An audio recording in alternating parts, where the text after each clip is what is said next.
Hello, I'm Dr. George Ampat. I work as a consultant orthopaedic surgeon in Liverpool. I'm also part of the team that leads the musculoskeletal special interest group of the British Society of Lifestyle Medicine. This group is open to all healthcare professionals who believe in the principles of lifestyle medicine for the treatment of musculoskeletal pain and disorders. We meet online once a month on the third Thursday. We've also set up a Facebook group. The Facebook group is called LM for MSK Pain. If you are a musculoskeletal practitioner, please consider joining our group, LM for MSK Pain. I'm very grateful to the rest of the team who helped me run the special interest group, and they are Mr Rajeev Bajekal, Mr James Smith and Dr Deepak Ravindran. Our third online meeting was on 19th October 2023 and we discussed one paper. The paper was on the cost effectiveness of total knee replacement in addition to non-surgical treatment. This paper is part of the excellent work being done by Prof Skou in Denmark. He has devised the GLAD program, which is being followed in many countries but not in the United Kingdom. GLAD is an acronym for Good Life with Arthritis Denmark. GLAD has been widely accepted in Australia, and this is the slide shows the clinics in Australia which follow the GLAD program.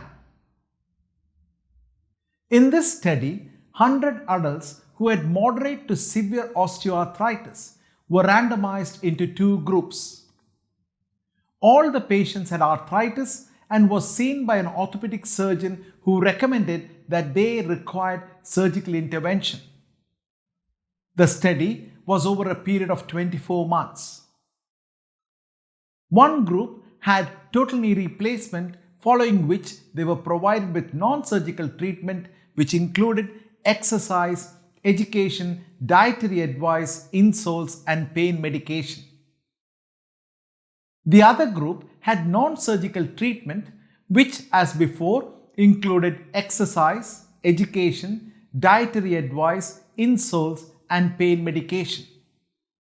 This group was informed that if the symptoms worsened, they could avail of the total knee replacement even within the end of the study period or within the 2-year period. Data was available for 43 of the 50 patients in the total knee replacement plus non-surgical treatment group, while data was available for 47 of the 50 patients in the completely non-surgical group. In the study group who underwent total knee replacement, following which they had non-surgical treatment, one patient did not undergo the total knee replacement, one patient required 3 revision surgeries and finally a fusion, and 3 other patients who underwent total knee replacement required manipulation for stiffness following the surgery. In the group that was randomized to have non-surgical treatment, 16 patients underwent total knee replacement during the 2-year study period. And out of the 16 patients, 1 required manipulation for stiffness. However, what is noteworthy is 31 of the 50 patients did not require a total knee replacement within the 2-year study period. These were patients who were listed for surgery and who had moderate to severe arthritis on the assessment by an orthopedic surgeon who recommended their patients to have a total knee replacement. The cost of the intervention in the study group was 23,000 euros with a QALY improvement of 0.195, and in the surgical group was 15,000 euros with a QALY improvement of 0.05.